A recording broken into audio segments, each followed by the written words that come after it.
반갑습니다, 형님들. 안녕하세요. 오늘도 제 수TV 생방송 와주셔서 감사드리고, 생방송 보시는 형님들은 추천과 즐겨찾기, 이따 유튜브 보시게 된 분들도 구독과 좋아요 좀 눌러주시면 감사하겠습니다. 당분간은 제가 이제 MLB는 그냥 간단하게 코멘트로만 드리는 점, 이 점 양해 좀 부탁드릴게요. 정규 시즌 NBA가 끝나고 나서부터 물분은 정식으로 좀 찾아뵙도록 하겠습니다. 자, 첫 경기 올랜도 대 세크라멘토 경기인데, 사실 뭐 둘 다 탱킹 팀은 아니라고 봐야 돼요. 둘 다 뭐 이제 플레이인권에 그쪽에 머물러 있는데, 일단 뭐 올랜도는 홈발이 있는 팀이고, 얘네들 제가 요즘에 그 바그너나 벤케로 일단 빅2가 잘하고 있고요. 여기다가 앤서니 블랙의 활약을 좀 조명을 했었어요.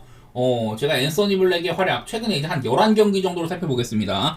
직전 경기도 제가 이 친구 얘기를 했는데 나쁘지 않았죠. 앤서니 블랙 최근에 이제 3월달 들어서는 최근 11경기 동안 야투 51.1%, 3점 41.7%, 경기당 뭐 득점도 11.1점 해주고 있고, 원래 수비는 좋은 친구고, 이 친구가 상당히 쓰임새가 많아요. 주전급으로는 잘 안 쓰다고 하더라도 벤치에서 얘를 많이 쓰는데, 올랜도는 뭐 선발도 선발이지만은 이 벤치 자원에서도 말했던 이런 앤서니 블랙이라든지 옆에다가 다실바나 뭐 휴스탄, 비타제 이런 애들이 나오고 아이작도 있기 때문에 생각보다 올랜도도 선발이나 벤치가 다 빵빵하거든요. 그런 점이 강점이라고 할 수 있고, 자, 세크라멘토는 얼마 전에 이제 몽크가 오락가락 했었는데 키온 앨리스를 선발로 썼었어요. 저는 세크가 앞쪽 라인에 몽크, 라빈, 드로잔 이렇게 3명의 선수들이 모두 다 좀 온볼 플레이어기도 하고 야투도 이렇게 좀 효율이 안 난다 이런 얘기를 들었었는데, 뭐 지난번 경기 때는 드로잔이 터지기도 하고 막 이러면서 잘 되는 경우도 있지만은 보통은 이제 그래도 키온 앨리스가 붙어 있는 게 공수 양면에서 고르게 이렇게 좀 밸런스를 맞춰주는 부분이 있다.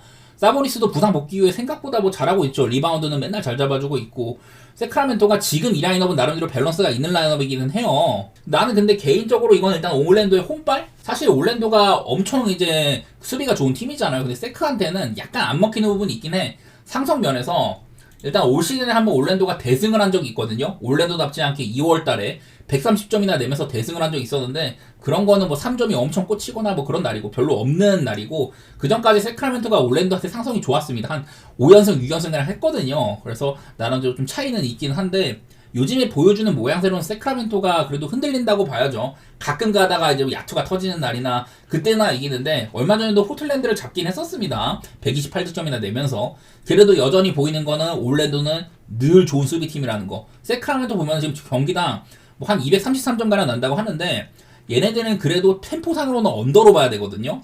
거기다 키온 앨리스가 있는 날에는 수비까지 괜찮아진다 이런 게 있어서 개인적으로는 저는 일단 뭐 언더 생각 중이긴 해요. 올랜도 경기 치고 218이면은 이거는 꽤나 점수를 준 거는 같다. 다만 이제 세크라멘토의 라빈이나 드로잔 같이 미드레인지 같은 게 좋은 애들, 이런 애들도 있어가지고 사실 올랜도랑은 상성이 세크가 좋은 부분이 있긴 하거든요.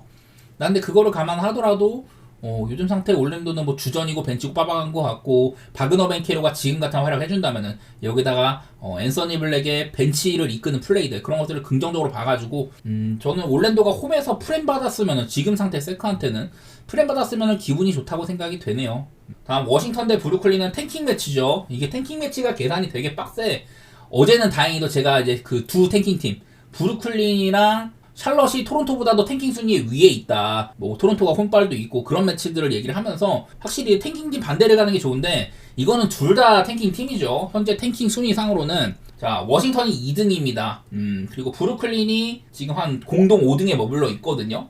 그래서 일단은 이거는 워싱턴이 탱킹 매치상으로는 훨씬 더 높은 순위에 있다고 보여요. 저는 매번 이게 좀 높은 순위에 걸리려면은 픽 순위상으로 1, 2, 3등 안에 들어야 되는데, 워싱턴은 뭐 무난하게 들만은 합니다. 그래도 이게 1등에 걸리면 기분이 좋은 게 6픽에 걸릴 확률이 사라진다. 그래서 최대한 이제 6픽을 배제를 하고 5등 안에 무조건 걸리거든요. 탱킹 전체 1위는. 그래서 유타랑 지금 치열한 경쟁 중인데, 그래도 워싱턴이 올 시즌 내내 엄청 쳐박아가지고 탱킹 레이스 늘 1등이었는데 막판에 지금 2등이 된 거다 보니까 사실 뭐 브루클린도 지고 싶겠지만 워싱턴도 지고 싶을 거예요.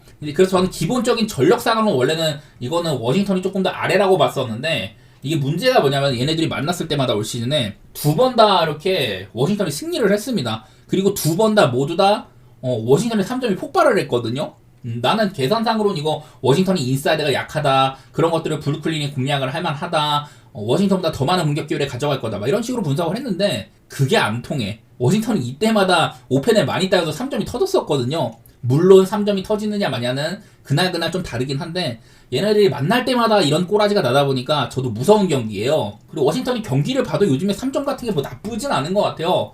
내일도 결장이 되게 많습니다. 워싱턴이. 지금 보면 베이, 키션 조지, 미들턴, 앤서니 길, 쿨리발리, 브록던 아웃이 되게 많아요. 이런 건 맞는데 아무래도 상대전적 면에서 워싱턴이 브루클린 만날 때마다 3점이 폭발을 했던 것들. 브루클린도 요즘에 6연패로 잘 지고 있죠. 더구나 내일 제가 맨날 말하는 요즘에 샤프, 데이런 샤프가 없어지면 브루클린의 이런 아이덴티티, 많은 오펜시브 리바운드로 상대의 공격은 적게 만들면서 본인들이 더 많이 가져가는데 안 좋은 야투 효율로 득점이 안 난다. 이런 얘기를 많이 들었었잖아요. 그래서 얘네들이 만났을 때도 사실은 언더 게임이 그려지기는 해요. 219 정도면 저는 적지 않은 기준점이라고 생각이 됩니다. 그래서 그냥 또 한 번 워싱턴이 뭐 3점이 터지면 모르겠지만은 저번에도 터졌는데 언더였었거든요. 그래서 일단 그런 면에서는 언더를 생각해보고 싶습니다. 근데 이번엔 나는 브루클린이 그래도 또 한 번, 3번 속도라도 그냥 또 브루클린을 보고 싶기는 해요. 워싱턴이 만날 때마다 너무 3점이 터졌었다. 상성면에서는 브루클린이 좋은 게 있다. 뭐 이제 샤프가 없어가지고 오펜을 좀 덜 딸 수도 있겠지만은 그래도 어제 브루클린이 클파한테 오펜을 10개 정도는 다 잡아갔었거든요. 물론 뭐 이건 야투 차이도 많이 나고 둘 다 지금 탱킹상으로는 져야 되는 당위성이 있는 애들인데 제가 봤을 때는 워싱턴이 조금 더 갈 길이 급해 보여요. 그리고 브루클린은 시즌 내내 이 구단 수뇌부는 내년에 픽이 4장이 있기 때문에 1라운드 픽이 무조건 탱킹을 하고 싶어 하지만은 감독이나 선수들은 열의에 가득 차 있다. 이런 얘기를 되게 많이 들었잖아요. 여기다가 워싱턴도 조던 풀이나 네이버 못 나오지만 미들턴 같은 애들 20분 내외로 출전 시간을 조절하는 것도 그렇고 브루클린 쪽이 조금 더 전력상으로는 앞서 있다고 보기는 봅니다. 저는 브루클린 사이드에다가 뭐 언더 그렇게 보도록 할게요. 브루클린 백투백이라고 그냥 망가질 수도 있는데 어제도 그냥 개발려가지고 주전들 출전 시간이 뭐 길진 않았어가지고 그런 식으로 생각해 볼게요. 자, 다음에 필라델피아 대 마이애미 경기입니다. 일단은 필라델피아 탱킹 팀이죠. 얘네는 사실은 자의적으로 탱킹을 한 느낌은 아니었는데 올 시즌에 빅3의 부상이 너무 많았었고 지금 탱킹 엑스 상으로도 필라델피아가 전체 5등이거든요. 공동 5등이야. 브루클린이랑 똑같아요. 두 팀 간의 이런 뭐 타이브레이커라든 이런 것도 비슷해가지고 둘 다 지금 공동 5등입니다. 그래서 이것도 약간의 뭐 차이가 뭐냐면은 이 5등에 걸리냐 6등에 걸리냐는 이런 식으로 확률상의 차이가 조금 있거든요.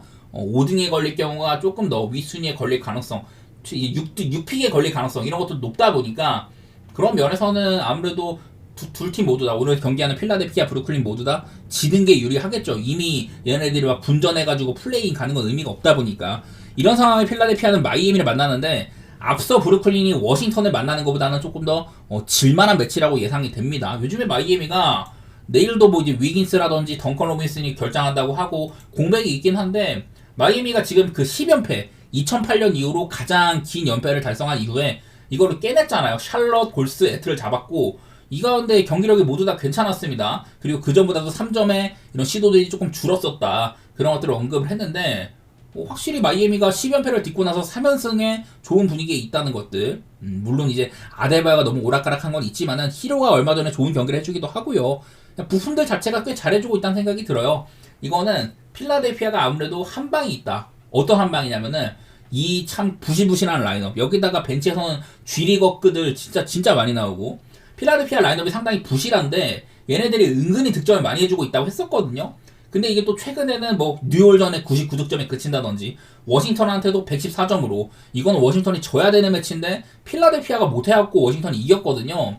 나는 그래서 딱 봤을 때는 마이애미가 좋아 보이기는 해. 근데 이것도 뭐 7.5까지는 잘 모르겠어요. 요즘에 그래도 마이애미가 잘해주고 있는 거 생각을 하면은 그런 면에서는 마이애미를 볼만도 합니다. 이거는 어쨌든 필라델피아의 전력 자체가 지금 이 G리거 라인업이 최근에는 점수도 많이 못 내고 있는 것도 그렇고 늘 수비는 안 되고 있고 그런 면에서는 질 가능성이 높다고 생각은 되는 것 같아요. 저는 뭐 219.5를 받았는데 사실은 언더오버는 볼만하진 않은 것 같아요. 이게 원래 같으면 두 팀이 붙으면 언더보기가 괜찮은데 마이애미가 요즘에 좀 잘해가지고 점수를 내는 것도 있고 그리고 이제 필라델피아는 이렇게 좀 요즘 수비가 너무 개판이긴 하거든요.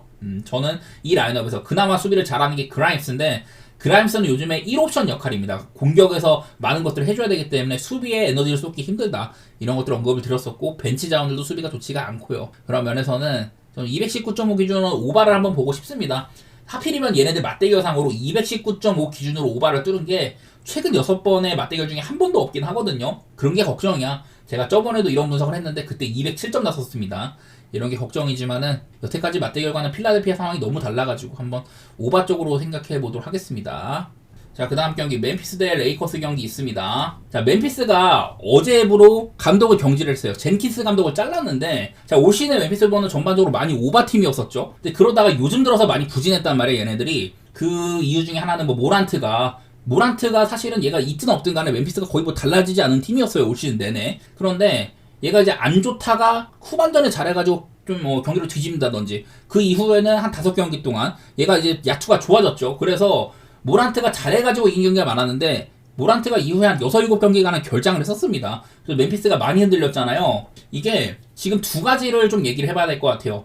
그 젠키스 감독이 원래는 이제 프런트 쪽에서는 멤피스한테 빠른 농구, 공격 농구를 얘기를 했었는데, 젠키스 감독은 그러지 않은 감독이라고 봐야 됩니다. 물론 좀 이제 구단이 원하는 이런 커팅 트랜지션 오펜스라든지 ED라는 빅맨을 활용을 해서 상대 스몰 라인업을 격파를 하는 그런 것들을 뭐 하긴 했었는데, 시즌이 점차 거듭될수록 요즘에는 ED를 아예 뭐 벤치로 내린다든지, 그리고 모란트는 얘가 피켄롤 플레이를 즐겨해요. 이 구단이 원하는 이런 오펜스는 최대한 많은 선수들, 동료들을 많이 활용하는 건데, 모란트는 본인의 포지션을 조금 더 많이 가져가는 애거든요. 그리고 피켄롤이라는 거는 말 그대로 핸들러가 그 빅맨들이 픽을 서주면은 그거를 타고 뭐 득점한다든지 이런 플레이들을 뜻하는데, 모란트는 피켄롤, 말 그대로 본인의 핸들링 이런 것들을 더 즐긴단 말이죠. 그런 색깔들이 젠킨스 감독과 이렇게 맞물리는 경우가 있는데, 젠킨스 감독이 잘렸습니다. 말 그대로 모란트랑 젠킨스는 한 패라고 봐야 되고, 나머지 이제 멤피스 프런트가 생각이 있는데, 멤피스 프런트 쪽이 지금은 그런 알력 다툼에서 이렇게 뭐 이겨 나가는 모양새예요. 오늘 이제 새롭게 선임된 감독이 굉장히 공격적인 세팅을 많이 하는 분이고, 유럽에서 오신 분이거든요. 핀란드에서 왔다고 하는데, 저는 그런 면에서는 멤피스가 꽤나 앞으로는 오바 경기가 좀 있지 않을까. 그냥 감독 바꾸고 첫 경기이기 때문에 많은 것들이 좀 베일에 쌓여 있겠지만은, 저는 기본적인 마인드는 그전보다도 더 공격적으로 갈 거라고 보이거든요. 아마 그리고 ED의 출전 시간이 늘어나지 않을까, 뭐 그런 것들이 생각이 드는데, 어쨌든 상대가 레이커스입니다. 저는 뭐 레이커스 얘기할 때마다 사실은 이 돈치치가 오고 나서부터 늘 얘네들이 수비적으로 좋은 구성이 아니다, 이런 얘기를 많이 했는데, 사실 레이커스가 전체 서부 2위까지 도약을 했을 때는 르브론 위시로 수비가 굉장히 잘 됐거든요. 근데 요즘에 르브론이 뭐 부상으로 빠질 때도 있었었고, 사실 최근에는 레이커스의 그 실점이 좀 많아진 셈에 속해요. 이러다 보니까 레이커스가 나는 지금 뭐 수비가 딱히 좋은 시점은 아니라고 봐가지고, 상대가 뭐 시카고, 인디애나 다 공격적으로 잘하는 애들이긴 했습니다. 멤피스도 엄밀히 말하면 얘네가 요즘에는 공격이 좀 신통치 않은데 전반적으로 공격이 좋은 팀이라고 봐야죠. 저는 이 경기는 한번 그냥 뭐 오바 같은 거 생각을 하고 있고요. 일단은 글쎄 멤피스가 바로 달라질지는 잘 모르겠어. 뭐 저번에도 말했지만 레이커스가 13일 동안 9경기를 해야 되는 이런 개빡센 일정들이 있어갖고, 인디애나 상대로 대역전승을 했지만은 바로 다음에 시카고한테 대역전패도 당했잖아요. 레이커스는 지금 뭐 안정감은 그렇게 없다고 봐서 사실 승패는 좀 어려워 보이는데, 뭐 내일 모란트가 나올지 안 나올지는 모르겠습니다만은 저는 일단은 레이커스 프레에다가 오바 생각 중인 한 것 같아요. 저는 멤피스 게임이 234면은 그런 점들은 기분이 좋다고 생각이 됩니다. 자, 그 다음에 이제 오클 대 인디애나. 요즘에 인디애나가 꽤 잘합니다. 얼마 전에 레이커스 상대로 사실 그거 지는 경기인데, 아마 15점 차 넘게 뒤져있던 거를 이걸 역전했잖아요. 그래서 마지막 포지션 때는 인디애나가 앞서고 있었다. 저도 사실 그때 인디애나 프렌 안 가고 일반승 가가지고 꼴았어요. 르브론의 버저비어 티빈 때문에 1.5를 프렌 갔으면 먹는 건데 일반승 가가지고 꼴았는데, 어쨌든 인디애나 요즘에 상당히 괜찮습니다. 그 레이커스한테 패배한 다음에 바로 백투백으로, 원래 백투백일 때 인디애나가 안 좋은데 워싱턴 상대로 162점을 넣으면서 구단 최다 득점 기록을 경신을 했어요. 이 정도로 요즘에 인디애나는 뭐 괜찮은 구간에 있다고 봐야 됩니다. 좀 기록상으로 말씀을 드리면 최근 10경기 동안 8승 2패, 상당히 좋았다고 볼 수가 있고, 문제는 근데 오클라호마가 더 좋죠. 얘네들은 지금 8연승으로 그냥 아예 안 흔들리고 있고, 이제는 NBA 전체에서 가장 높은 승률을 가져가고 있는 팀이에요. 61승.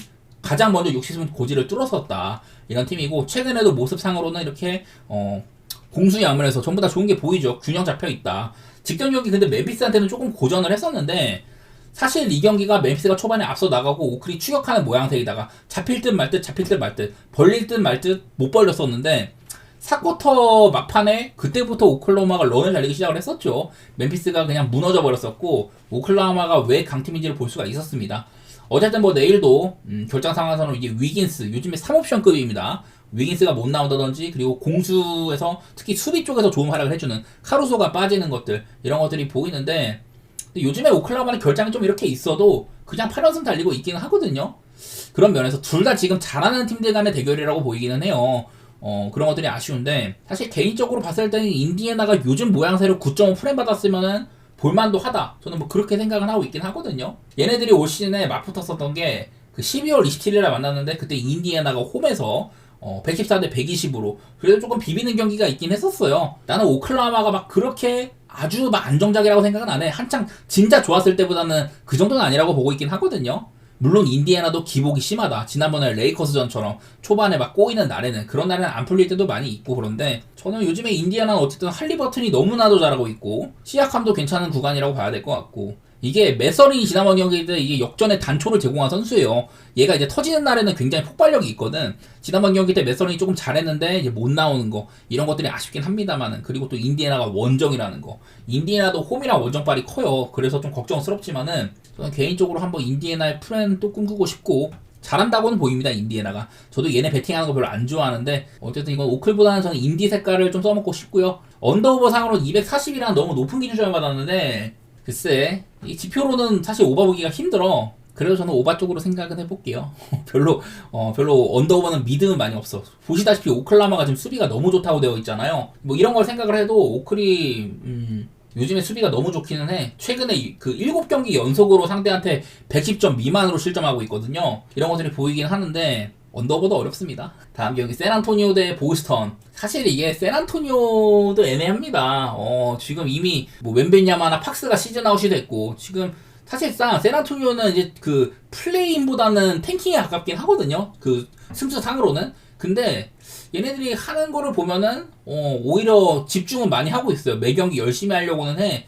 그래서 오바는 좀 볼만한 팀입니다. 샌안토니오는. 사실 근데 샌안토니오도 바셀이나 캐슬 같은 데의 기복도 심하고 그 벤치에서 켈든 존슨 같은 애 한창 좋았다가 요즘에는 조금 헤매는 부분도 없지 않아 있기도 하고요. 폴은 나이가 너무 많아. 비욘보도 나올 땐 잘하는데 생각보다 길게 안 쓰고 이런 것들 때문에 사실 샌안토니오 경기력은 그냥 좀 오락가락한다고 보여요. 반대로 내일 보스턴은 주전 라인업은 별다른 결장이 크게 없습니다.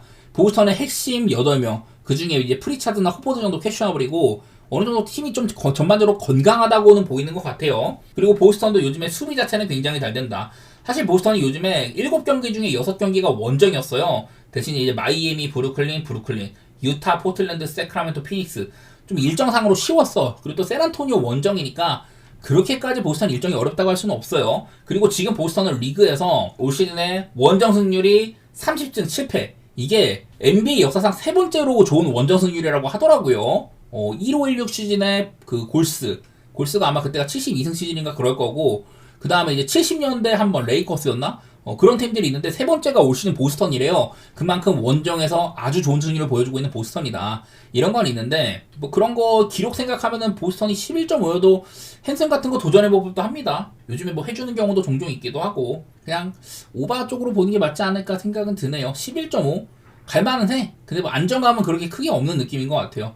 한편으로는 이것도 오바를 보기에 보스턴이 꽤나 이렇게 좋은 수비팀이다 보니까 요즘에 보스턴이 점수 자체는 꽤 곧잘 내요.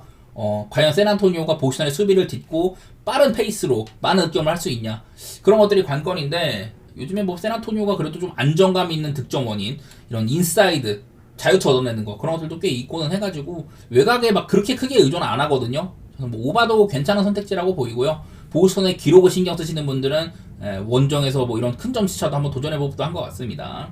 자, 그 다음에 이제 시카고 대 댈러스 경기. 자, 일단은 내일 댈러스가 앤서니 데이비스가 출전한다고 하더라고요. 프로버블. 그리고 워싱턴이 퀘셔너블인데 요즘에 댈러스가 AD가 나오냐 마냐에 따라서 경기력이 좀 많이 달라요. 안 나오는 날에는 일단은 얘네들의 색깔대로 오바 게임 어떻게든 쥐어짜가지고 점수 낸 다음에 지든지 아니면 뭐 결국 이기던지 막 그런 것들이 있는데 앤서니 데이비스가 나온 브루클린전, 올랜도전 이때는 경기력이 상당히 좋았었거든요. 그 특히나 이제 브루클린 같은 애들은 상대히 오펜시브 리바운드를 많이 따가지고 인사이드 폭격을 한다. 올랜도도 슛거리가 많지 않은 팀이죠. 얘네들 3점 시도 적으니까. 그럴 때마다 앤서니 데이비스가 꽤나 존재감을 많이 과시를 했었어요. 그래서 AD가 나오는 댈러스는 일단 기본적으로 수비가 좋다. 올랜도한테 92점, 브루클린한테 101점밖에 허용을 안 하면서 전부 다 좋은 결과를 가져왔었는데 내일 상대는 시카고거든요. 요즘에 시카고 굉장히 무섭죠. 제가 이제 맨날 하는 게 이런 것들. 자, 이제 얼마 전에 버저비터 꽂아놓은 기디입니다. 자, 기디가 올스타 브레이크 이후로는 평균 득점 23점가량 되고, 리바 10개, 어시스트 9.2개, 스틸 경기당 1.6개에다가 슬래시스텔 라인은 야투나 3점이 모두 다 50%가 뚫죠. 이런 식으로 굉장히 잘하고 있습니다. 최근에 11경기 9승 2패요, 시카고가. 시카고가 막판에 너무 진짜 버닝을 하고 있는데 그 중심에는 뭐 길이나 화이트 이런 애들이 있다. 그 밖에 뭐 부젤리스도 잘해주고 있고 전반적으로 시카고 페이스가 상당히 좋아 보이거든요 지금은. 그래서 이거는 AD가 나온 댈러스, 사실 댈러스는 되게 애매한 순위에 있다고 봐야 돼요. 사실 결장이 너무 많잖아. 중간에 돈치치 팔아버렸지, 어빙 시즌아웃 됐지, 내일도 이제 라이블리나 게포드가 다우플로 업데이트가 되긴 했어요. 슬슬 복귀를 재고 있긴 하다. 이런 건 있는데 사실 댈러스는 전체 이제 밑에서 13등이에요. 그래서 댈러스가 좀 망한 시즌이라고 봐야 되고, 얘네들이 뭐 플레이오프? 사실 지금 10등이긴 한데 갈 수는 있지만은 사실 간다고 해가지고 큰 의미가 있지는 않습니다. 나는 그래서 요즘 보여주는 모양새로는 오히려 댈러스보다는 시카고가 기본빵은 높다고 생각을 하는데 좀 어려워 보입니다. 댈러스가 앤서니 데이비스가 있는 경우에는 너무 좀 차이가 커가지고 그런 것들이 좀 무섭거든요. 여기에는 지금 댈러스가 상당히 점수가 많이 나는 팀으로 돼 있지만은 AD가 나오는 날에는 그러니까 올랜도나 브루클린 같이 좀 언더팀을 만난 거긴 했어도 193점, 뭐 121점, 121점 경기는 실점이 101점밖에 안 돼요. 이러다 보니 댈러스가 AD가 나온다는 수비가 좀 잡히는 것들. 사실 멤버상으로도 수비가 나쁜 구성은 아니에요. 난 그래갖고 걱정스러운데 개인적으로 이거는 언더오버는 좀 피하고 싶습니다. AD의 존재 때문에. 근데 그거로 생각을 해도 나는 요즘에 모양새로운 시카고가 조금 더 좋아 보여. 시카고는 꾸준히 좋은 기간에 있고 이 기간 동안 3점이 뭐 터질 때도 있고 안 터질 때도 있는데 안 터져도 시카고가 꽤나 잘하거든요. 나는 그런 부분에서 시카고의 이런 긍정적인 부분들을 조금 더 이어가고 싶다. 그런 생각이 있네요. 시카고도 여기에 보면은 최근에 야투 시도가 막 그렇게 엄청 많지는 않은데 자유투를 꽤 얻어내는 부분도 있기도 하고 그런 부분에서는 득점도 가장 많이 하면서 실점도 꽤나 줄어들고는 있습니다. 시카고는 지금 나름대로 올 시즌 어느 때보다도 밸런스 자체는 괜찮다고 보이긴 하거든요. 그런 부분들 때문에 댈러스가 여기에도 보면은 수비상으로 최근에 뭐 득점 자체는 굉장히 많이 해, 쥐어짜가지고 많이 하는데 실점도 그만큼 좀 안 되고 있는 부분도 있긴 하거든요. 이런 것들이 AD가 있으면 좀 해소되는 부분이 있겠지만은 시카고처럼 전반적인 슛거리가 있는 팀들, 얘네는 전부 다 5아웃으로 3점을 다 쏠 수가 있기 때문에 그런 부분에서도 AD의 존재감을 조금 지울 만한 그 올랜도나 브루클린처럼 슛거리가 짧은 팀이 아니기 때문에 저는 시카고를 보는 것도 나쁘진 않다고 생각이 되네요.